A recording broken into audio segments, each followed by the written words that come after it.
할렐루야. 주 예수 그리스도만이 우리 인생의 참된 소망인 줄을 믿습니다. 소망 되신 주님을 주인 삼고 살아가시기를 주님의 이름으로 축원합니다. 야곱은 70여 명의 대가족을 이끌고 애굽으로 내려갔습니다. 애굽에서 약 17년의 세월을 보냅니다.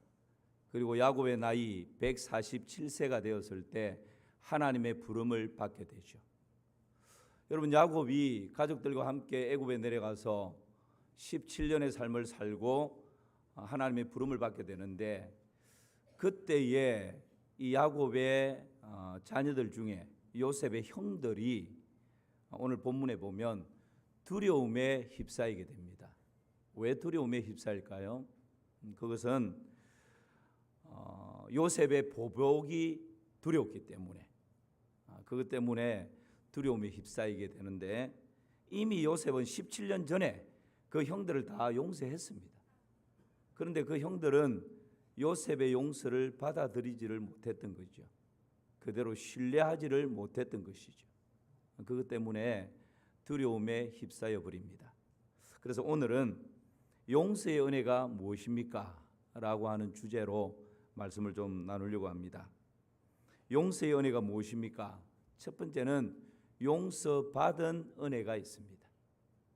오늘 본문의 16, 17절 말씀을 같이 한번 보실까요? 본문 16, 17절 시작. 요셉에게 말을 전하여 이르되 당신의 아버지가 돌아가시기 전에 명령하여 이르기를 너희는 이같이 요셉에게 이르라. 내 형들이 내게 악을 행하였을지라도 이제 바라건대 그들의 허물과 죄를 용서하라 하셨나니 당신 아버지의 하나님의 종들인 우리 죄를 이제 용서하소서 하매 요셉이 그에게 하는 말을 들을 때에 울었더라. 여러분, 지금 요셉의 형들이 불안해졌습니다. 두려워졌습니다. 걱정이 생겼습니다. 아버지가 살아있을 때는 요셉이, 동생이 아버지 얼굴 때문에, 아버지 체면 때문에 우리를 그냥 봐주고 있었을 텐데, 이제 아버지가 없으니까 그 동생 요셉이 우리에게 보복하지 않을까, 원수 갚지 않을까, 이 두려움에 휩싸여 버린 것입니다. 그래서 다시 본문을 한번 떼어보실까요? 이 본문에 보면 요셉의 형들이 총리 요셉에게 사람을 보내어서 하는 말이 뭡니까? 너희는 이같이 요셉에게 이르라. 아버지가 유언을 남겼다, 이 말이죠. 내 형들이 내게 악을 행하였을지라도 이제 바라건대 그들의 허물과 죄를 뭐하라? 용서하라. 용서하라고 아버지가 유언을 남겼다는 거죠. 그리고 당신 아버지의 하나님의 종들인 우리 죄를 이제 뭐 해달라고요? 용서해달라고. 여러분, 그러나 요셉은 이미 17년 전에 그 형들을 다 용서했습니다. 그런데 그 형들은 요셉의 용서를 받아들이지 못하고 있는 거예요. 요셉의 용서를 신뢰하지 못하고 있는 것입니다. 그러니까 아버지가 죽고 없어지자 그 두려움과 죄책감과 불안함과 염려가 다시 마음에서 막 일어나는 것이죠.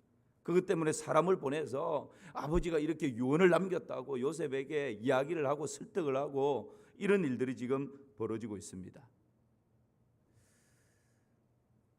요셉의 형들이 요셉의 용서를 의심한 것처럼 때로는 신앙생활을 하면서 우리도 우리를 향한 하나님의 용서를 의심할 때가 있지 않습니까? 하나님의 용서가 잘 이해가 안 됩니다. 죄인 중에 괴수 같은 나를 하나님께서 용서하신다? 쉽지 않죠. 이런 나의 생각과 느낌 때문에 하나님의 용서를 누리지 못하고 요셉의 형들처럼 이미 17년 전에 용서를 했는데 그것을 받아들이지 못하니까, 그것을 신뢰하지 못하니까 17년 동안 여전히 죄책감 가운데, 두려움 가운데, 불안한 가운데 17년의 허송세월을 보낸 거예요. 마음껏 자유함을 누릴 수 있는데, 마음껏 용서의 은혜를 누리며 살 수 있는데, 그것을 내가 그대로 받아들이지 못하니까 여러분 17년 동안 얼마나 불안했겠어요. 아버지가 없어지면 분명히 보복의 칼날이 우리 목에 겨누어질 거야. 여러분, 이런 생각, 이런 마음을 가지고 사니 무슨 자유함이 있고 무슨 인생의 낙이 있겠습니까? 혹 우리도 하나님의 사랑에 대해서 자신이 없을 때, 하나님의 용서의 은혜에 대해서 확신이 없을 때 이런 삶을 살아갈 수가 있는 것이죠. 생애의 가장 괴로운 것은, 가장 고통스러운 것은 용서의 확신이 없이 살아가는 것입니다. 용서받지 못한 사람은 고통 중에 살아갑니다. 용서의 확신이 없이 용서받지 못한 사람은 여러분, 그 허물과 죄에 대한 대가를 받을 것이라고 하는 불안함 속에서 살아갈 수밖에 없습니다. 하나님의 용서에 대한 무슨 오해인 것이지. 우리 하나님은 우리를 용서하시되 완전하고 완벽하고 깨끗하게 용서하시는 우리 아버지이십니다. 이 하나님의 용서의 은혜를 신뢰하실 수 있기를 주님의 이름으로 축원합니다. 어떤 사람은 내가 지은 허물과 죄악 때문에 내가 지금 두려워하고 불안해하고 내가 당하는 이 고통을 하나님도 좋아하실 거라고 생각합니다. 그렇지 않습니다. 하나님은 하나님의 용서를 받아들이지 못하고 불안함과 두려움과 고통 가운데 살아가는 하나님의 자녀들을 보면서 하나님은 마음 아파하십니다. 안타까워하십니다. 눈물을 쏟으십니다. 우리를 용서하기 위해서 하나님께서는 독생자 예수 그리스도를 이 땅에 보내주셨습니다. 우리를 용서하기 위해서 그 독생자를 십자가 죽음의 자리에 내놓으셨습니다. 독생자의 희생으로 말미암아 여러분, 우리에게는 강물 같은 용서의 은혜가 흐르게 된 것입니다. 이것이 용서의 은혜입니다. 여러분, 요셉의 형들이 요셉의 용서를 신뢰하지 못하고 두려워할 때 요셉은 어떻게 하는지를 보십시오. 오늘 본문 말씀을 다시 한번 볼까요? 17절 뒷부분에 보면 16, 17절 같이 띄우시면 됩니다. 17절 뒷부분에 보면 이런 말씀이 있어요. 여러분 보십시오. 당신 아버지의 하나님의 종들인 우리 죄를 이제 용서하소서 하매, 형들이 지금 사람을 보내서 요셉에게 그렇게 용서해 달라고 요청하는 것입니다. 요셉이 그들이 그에게 하는 말을 들을 때에 뭐 했다고요? 왜 울었을까요? 아니, 이런 일이 있냐? 이미 나는 17년 전에 형들을 깨끗하게, 완전하게, 완벽하게 다 용서했고 기억도 하지 않는데, 아니 그러면 형들은 지금 17년 동안 나의 이 용서를 받아들이지 못했다고? 여전히 그 죄책감 가운데 살았다고? 요셉이 너무 마음 아픈 것입니다. 형들이 여전히 지금 그 용서를 받아들이지 못하고 있는 그 안타까움 때문에 요셉이 눈물을 쏟고 있는 것입니다. 하나님 마음 아닐까요? 하나님께서는 독생자를 십자가 죽음의 자리에 내어놓으면서까지 우리의 모든 허물과 죄악들을 용서해 주셨는데, 이미 용서가 주어졌는데 그것을 누리지 못하고 여전히 불안해하고 두려워하고 아파하고 힘들어하고 잠 못 이루는 그 하나님의 자녀들을 바라보면서 여러분, 요셉의 이 눈물은 우리를 향한 하나님의 눈물인 줄 믿습니다. 하나님의 안타까움이지요.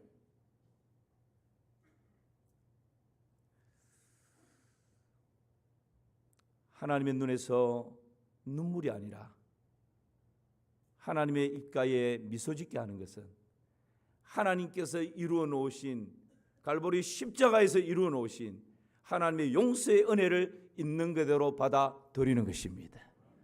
이 시간 여러분을 축복합니다. 여러분의 감정이 어떠하든지 예수 그리스도 안에 있는 자에게는 결코 중죄함이 없습니다. 하나님의 성령의 법이 죄와 사망의 법에서 저와 여러분을 풀어놓아 자유케 하셨습니다. 이것이 복음입니다. 더 이상 우리의 허물과 죄악에 대하여서 용서받지 못했다는 그 두려움과 불안한 가운데서 자유하시기를 주님의 이름으로 축원합니다. 그리스도 예수 안에서 우리에게는 용서의 은혜가 강물처럼 흐르고 있는 것입니다. 빅토르 위고의 작품이면서 브로드웨이의 최장기 뮤지컬 중에 하나인 레미제라블, 여러분 다 뭐 두세 번은 보셨을 것입니다. 이 뮤지컬을. 거기에 나오는 주인공이 장발장입니다. 이 뮤지컬을 보면 장발장 등장인물 외에 중요한 두 사람이 등장을 하죠. 한 사람은 자베르라고 하는 사람, 경찰입니다. 이 자베르라고 하는 이 경찰은 장발장을 끝까지 추격합니다. 자베르의 인생 신념은 죄인은 반드시 죄값을 치러야 된다. 이것이 이 자베르라고 하는 이 죄인의 인생의 신념이었습니다. 그러니까 장발장이 출세를 하고 막 그렇게 했는데도 불구하고 20년 이상을 끝까지 추격하고 따라다니죠. 또 한 사람이 등장합니다. 신부님입니다. 이 장발장이 은촛대를 훔치지 않습니까? 경찰에 잡힙니다. 경찰이 장발장을 데리고 신부님에게 와서 이 은촛대가 신부님의 것이 맞죠? 이 사람이 도둑질을 했습니다 라고 얘기했을 때 신부님이 아닙니다. 도둑질해 간 것이 아니고 제가 이 사람에게 선물로 준 것입니다. 그렇게 이야기를 하죠. 여러분, 자베르는 죄인은 반드시 죄값을 치러야 된다라고 하는 이 자베르는 율법을 대표하는 사람으로 상징됩니다. 신부님은 은혜를 대표하는 사람으로 상징됩니다. 장발장은 이 신부님의 베풀어주는 용서의 은혜에 변하여 새 사람이 되는 것입니다. 여러분 기억하십시오. 그리스도 예수 안에 있는 우리는 율법 아래에 살아가는 사람이 아니라 하나님의 은혜 아래에 살아가는 하나님의 자녀인 것입니다. 그러므로 여러분 더 이상 율법에 매여서 살아가는 그런 일이 없기를 주님의 이름으로 축원합니다. 이사야 43장 말씀에 보면 이런 말씀이 있어요. 시작. 나는 나를 위하여 내 허물을 도말하는 자니 내 죄를 기억하지 아니하리라. 아멘. 이사야 1장 18절 말씀도 보실까요? 1장 18절 시작. 여호와께서 말씀하시되 오라 우리가 서로 변론하자. 너희의 죄가 주홍 같을지라도 눈과 같이 희어질 것이요 진홍같이 붉을지라도 양털같이 희게 되리라. 아멘. 우리 하나님께서는 한번 용서하시면 기억하지 않으십니다. 여러분 이것을 믿습니까? 하나님은 우리를 한번 용서하시면 우리 지난날에 어떤 허물이 있었든지 어떤 죄악이 있었든지 하나님 기억하지 않으십니다. 우리를 용서하시되 깨끗하게 용서하시고 완벽하게 용서하시고 완전하게 용서하시는 우리의 아버지이십니다. 이것이 여러분 하나님의 용서의 은혜입니다. 이 하나님의 은혜 용서의 은혜가 여러분의 일상 가운데 강물처럼 흘러날 수 있기를 주님의 이름으로 축원합니다. 두 번째는 내가 이런 하나님의 용서를 받은 자라면, 용서의 은혜를 누린 자라면, 두 번째는 용서하는 은혜입니다. 오늘 본문의 20절 21절 말씀 볼까요? 요셉이 어떻게 용서하는지를 보십시오. 시작. 당신들은 나를 헤아려 하였으나 하나님은 그것을 선으로 바꾸사 오늘과 같이 많은 백성의 생명을 구원하게 하시려 하셨나니 당신들은 두려워하지 마소서. 내가 당신들과 당신들의 자녀를 기르리다 하고 그들을 간곡한 말로 위로하였더라. 아멘. 여러분 요셉은 다시 한번 본문을 보십시오. 얼마나 멋진 지금 용서의 장면인지. 형들이 17년 지난 이후에도 여전히 불안하고 두려워하고 근심 가운데 벌벌 떨고 있으니까 요셉이 뭐라고 이야기합니까? 다시 용서를 선포해요. 당신들은 나를 헤아려 하였으나 하나님은 그것을 선으로 바꾸었습니다. 그래서 오늘같이 많은 백성의 생명을 구원하게 하셨습니다. 그러므로 당신들은 두려워하지 마세요. 내가 당신들뿐만 아니라 당신들의 자녀들도 내가 책임지겠습니다. 두려워하지 마세요. 그러면서 여러분 그 형들에게 용서를 선포할 뿐만 아니라 형들을 위로하고 형들의 자녀들까지 내가 책임지겠다고 확신을 주고 그 형들 자녀들을 축복하고 있는 것입니다.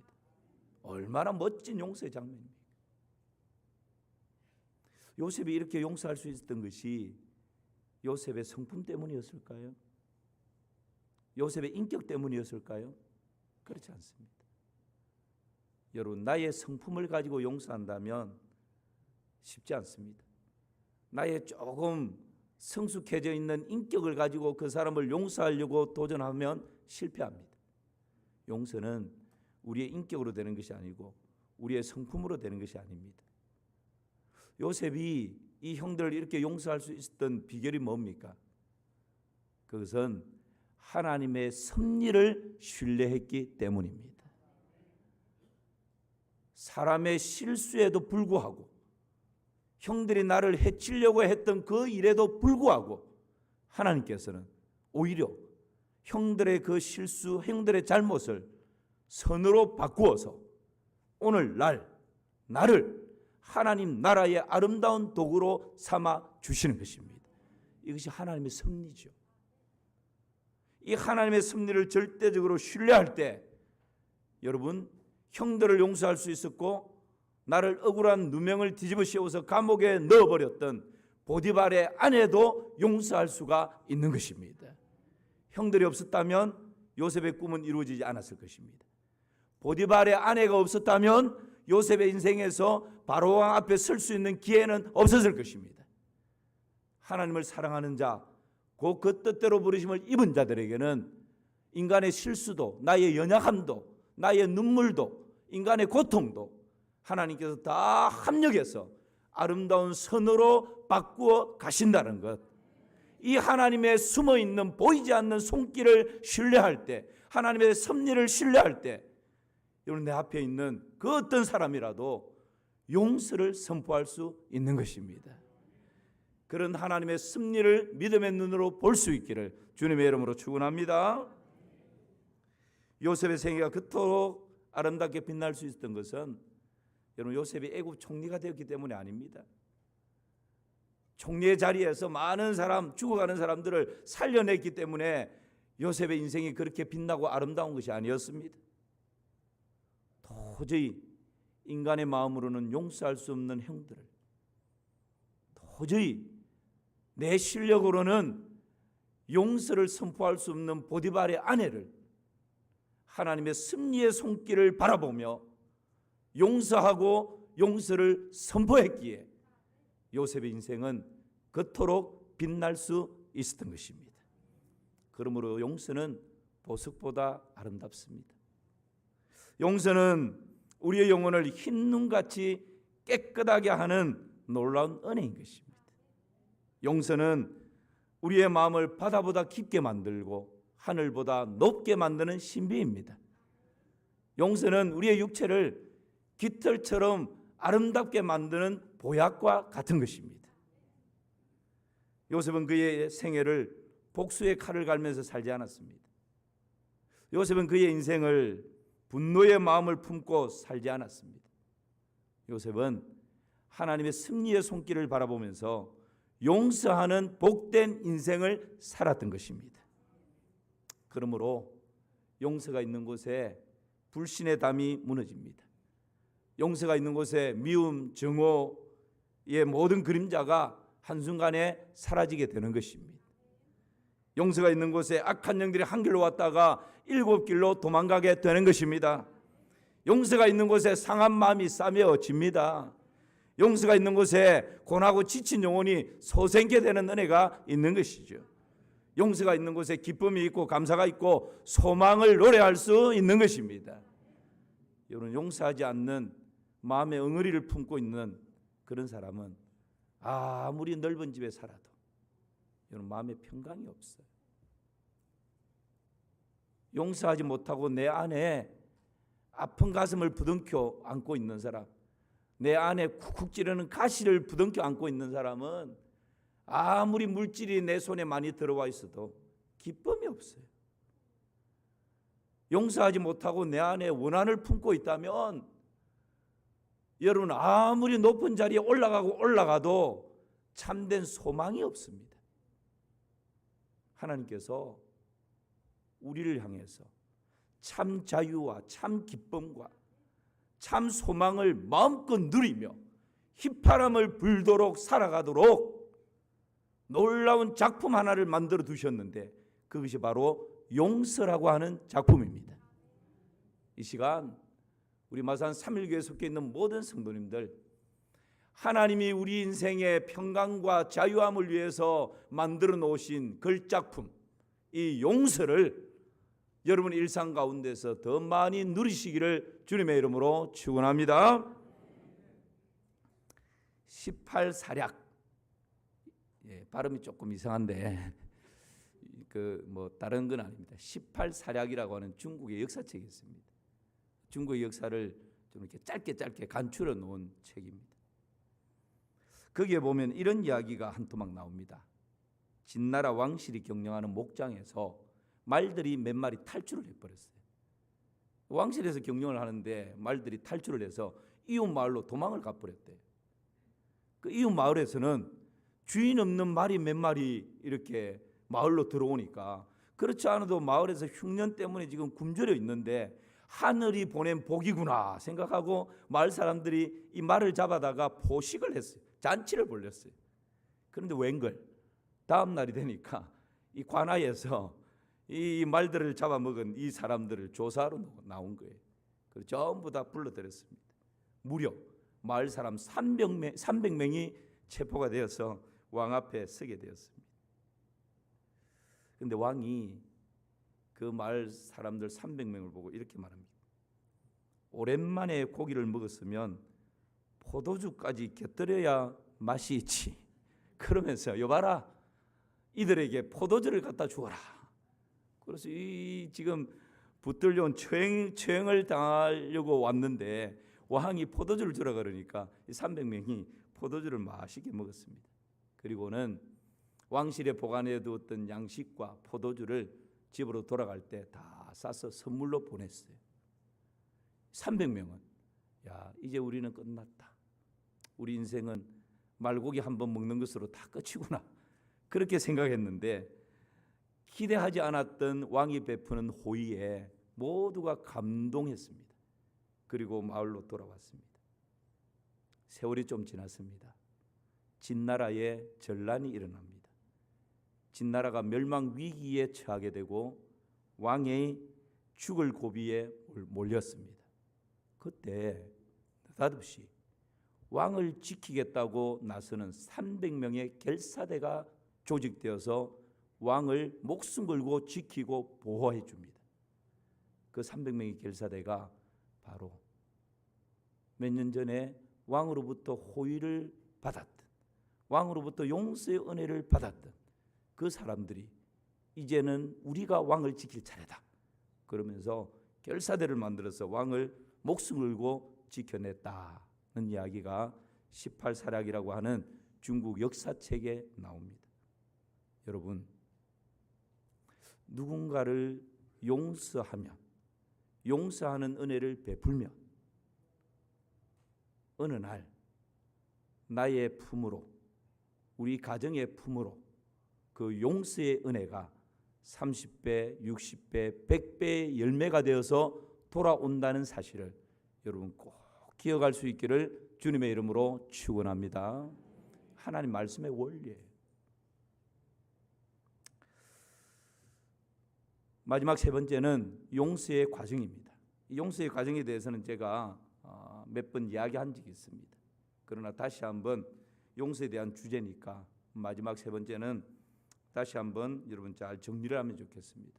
용서의 과정은 4단계가 있다 생각하면 됩니다. 첫 번째는 용서에는 한계가 없어야 합니다. 뭐가 없어야 한다고요? 한계.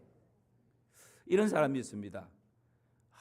다른 사람은 몰라도 내 인생에 치명타를 가했던 이 사람만큼은 절대 안 됩니다. 내 눈에 흙이 들어오기 전에는 절대 안 됩니다. 한계죠. 다른 사건들은 모르겠는데 내 인생에 정말 오점을 남긴 이 사건만큼은 결코 잊을 수 없습니다. 한을 품고 있는 사람들이 있어요. 근데 여러분, 용서의 과정 중에 첫 번째 관문이 이 한계입니다. 이 시간 여러분 축복합니다. 아마 여러분 가운데도 그런 분이 충분히 있을 수 있습니다. 이 한계를 성령의 도우심으로 극복하시기를 주님의 이름으로 축원합니다. 예수님이 우리를 용서해 주셨는데 예수님이 우리를 용서할 때 한계를 정했나요? 그렇지 않아요. 과거에 어떤 허물과 죄악을 범했다 할지라도 주님의 용서에 한계가 없었습니다. 한계를 두셨다면 저도 그러하고 여러분도 그러하고 결코 완전한 용서를 받을 수 없는 사람들이에요. 주님께서는 한계를 두지 않고 우리를 덮어주시고 용서해 주셨기에 저와 여러분이 용서의 은혜를 누리고 있는 것입니다. 두 번째는 조건이 없어야 합니다. 만약 저 사람이 내게 사과하면 내가 용서하지. 저 사람이 나에게 용서를 빌면 내가 용서해 줄 수 있어. 만약 저 사람이 나에게 끼친 손해를 배상하면 한번 생각해 보지. 세월이 좀 지나야 될 것 같아. 이런저런 조건을 가지고 용서를 잣대를 대고 있을 때가 있습니다. 여러분, 그 조건이 충족되려고 기다리는 동안 상대방이 피해를 보는 게 아니라 용서하지 못하고 있는 우리 자신이 치명타를 입는다는 것을 기억하시기를 바랍니다. 용서하지 못하고 있는 내 가슴에 상처는 더 깊어지고 잠 못 이루는 밤은 더 많아지고 기쁨은 사라지고 내 영혼은 공고해지고 우리의 정서는 황폐하게 되는 것입니다. 그래서 용서는 상대방을 위해서 하는 것이 아니라 나 자신을 위해서 하는 것이 바로 용서입니다. 주님께서 우리에게 조건을 따지지 않았습니다. 우리가 아직 죄인 되었을 때 그리스도께서 우리를 위하여 죽으심으로 하나님께서 우리에 대한 자기의 사랑을 확정해 주셨느니라. 우리가 잘못했다고 고백할 때가 아니고요. 우리가 앞으로는 잘하겠습니다 다짐할 때가 아니고 우리가 아직 죄인 되어 있을 때에 용서의 은혜를 베풀어 주셨다는 거예요. 조건이 없는 것입니다. 세 번째는 용서는 감정이 아닙니다. 여기에 많은 사람들이 걸립니다. 목사님, 그래도 제 이 마음에 감정적으로 용서하고픈 감정이 들고 마음이 들 때 용서한다고 해야지 내 안에는 여전히 미움이 있고 증오가 있고 용서가 안 되는데 용서합니다, 하나님께도 용서할게요, 이거는 위선 아닙니까? 외식 아닙니까? 거짓 아닙니까? 그렇게 어떻게 용서할 수 있어요? 그렇게 따질 수 있습니다. 근데 여러분 조금만 생각을 달리 해보십시오. 여러분 우리가 살아가면서 특히 겨울 아침 일찍 일어나서 출근하려고 하면 그 출근할 때 1분만 좀 더 잤으면 알람하고 싸우지 않습니까? 30초만 더. 내 감정은, 내 기분은, 내 느낌은 30초라도 이불 속에 좀 더 있고 싶은 거예요. 근데 그때 이불을 박차고 샤워를 하고 옷을 갈아입고 어떨 때는 무거운 발걸음이지만 출근하기 위해서 발걸음을 내딛게 하는 게 뭡니까? 내 기분이 아니고요, 내 감정이 아니고 내 마음이 아니고 의지적인 결단입니다. 많은 사람들이 여기에 속아요. 내 감정, 내 기분은 아직 용서가 안 되지만 용서하라 하는 것은 네 기분이 동하면 하라? 아니요. 내 기분, 내 감정과 상관없어요. 의지적인 결단을 동원해서 용서하고 용서를 선포하라는 것입니다. 할렐루야. 여러분 우리가 하나님의 말씀에 순종할 때 내 기분에 따라서 순종하려고 하면 100개 중에 하나도 못할 때가 있습니다. 그러나 의지적인 결단을 동원해서 순종을 선택하지 않습니까? 마찬가지로 용서도 감정이 아닙니다. 의지적인 결단을 통해서 선포하고 나가는 것이 바로 용서의 과정인 것입니다. 마지막 하나는 지속적인 과정입니다. 나에게 슬픔이 없어질 때까지 용서의 자리로 나가는 것입니다. 내 마음의 상처가 아물어질 때까지 용서의 자리로 달려가는 것입니다. 선으로 악을 이길 때까지 용서하고 또 용서하는 것입니다. 미움과 정오가 마침내 사랑으로 바뀌어질 때까지 이를 악물고 두 주먹을 불 건지고 용서를 선포하는 것입니다. 이것이 여러분 의지가 동반되는 지속적인 용서이죠. 어떤 사람은 용서가 단회적이라 생각합니다. 한번 내가 용서했으면 그걸로 끝이지. 아닙니다. 오늘 용서했는데 내일 또 확 일어날 수 있습니다. 부흥에 참석하고 기도원에 가고 수련회 가서 할렐루야 하고 막 뜨겁게 찬양하고 하나님 용서했습니다. 용서 다 했습니다. 그리고 집으로 돌아와서 남편 얼굴을 보는 순간 다시 확 일어나죠. 맞습니다. 그게 지극히 당연한 거예요. 그래서 용서는 지속적인 과정입니다.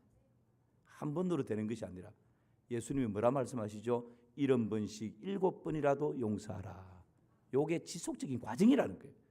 한 번으로 용서해서 완벽하게 끝날 사람 아무도 없습니다.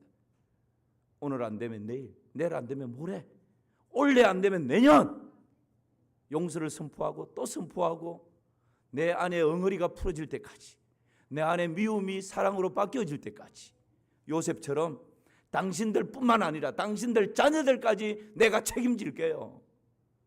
이런 은혜의 마음이 내 안에 들어올 때까지 용서하고 또 용서하고 용서를 선포하는 것입니다. 이것이 지속적인 과정이죠. 누군가의 이름이 나오기만 하면 아직까지 이유 없이 내 속이 부글부글하고 혹평을 하고 있지는 않습니까? 내가 받은 대로 되돌려주고 말겠다고 오늘도 다짐하고 각오하고 있지는 않습니까? 남편에 대한 원망과 미움, 아내에 대한 불평과 서운함으로 가정에 불신의 담이 점점점 높아지고 있지는 않습니까? 나는 내 아버지처럼 안 살 거야. 나는 내 엄마처럼 절대 안 살 거야. 발부둥치고 있지는 않습니까? 어린 시절 학대받고 버림받은 기억 때문에 어른이 되고 아이를 키우는 엄마 아빠임에도 불구하고 내 속에 울고 있는 나를 보고 있지는 않습니까? 헌신적으로 키우고 희생으로 키웠는데 남들에게 말은 못하고 자식에 대한 서운함 때문에 내 마음에 엉어리가 져 있는 분들은 없습니까? 이미 이 세상 사람이 아님에도 불구하고 내 마음의 원통함을 풀지 못하고 있는 분들 없습니까? 여러분, 그 마음 상태 그대로 내가 가지고 있다면 우리 인생 가운데 결코 평강과 자유와 기쁨과 감사와 소망은 기대할 수가 없는 것입니다. 이 모든 것을 다 풀어버리고 우리 안에 참 평강과 기쁨과 소망을 주시기 위해 하나님께서 만들어 놓으신 걸작품이 있는데 그것이 뭐라고요? 그것이 뭐라고요? 그렇습니다. 그 하나님의 걸작품 용서입니다. 이 용서의 은혜가 우리의 삶 가운데, 우리의 심령 가운데 강물처럼 흘러날 수 있기를 주님의 이름으로 축원합니다. 말씀 마무리합시다. 용서의 은혜가 무엇입니까? 오늘 세 가지로 나누었는데요. 첫 번째는 용서받은 은혜입니다. 내가 용서받은 은혜가 있고, 두 번째는 용서받았기 때문에 용서할 수 있는 은혜가 나에게 주어져 있습니다. 우리가 하나님의 도움을 구하면 하나님께서 허락해 주실 것입니다. 그리고 용서의 과정이 있는데 네 가지를 말씀드렸습니다. 첫 번째 용서의 과정은 뭐가 없어야 된다고요? 한계가 없어요. 두 번째는요, 조건이 없어야 되고, 세 번째는 뭐가 아니라고요? 감정이 아니고 의지적인 결단이라는 거. 마지막 네 번째 뭐였죠? 지속적인 과정입니다. 단회적인 것이 아니고 미움이 사랑으로 바뀌어질 때까지 지속적인 과정이 용서입니다. 새로운 한 주간 하나님이 나를 위해서 만들어 놓으신 걸작품 용서라고 하는 이 사실을 붙들고 여러분의 일상 가운데서 용서의 은혜를 더 많이 누리시기를 주님의 이름으로 축원합니다. 하나님 아버지, 그렇게 살아갈 수 있도록 믿음의 부유함을 허락하여 주시옵소서. 예수님의 이름으로 기도하옵나이다. 아멘.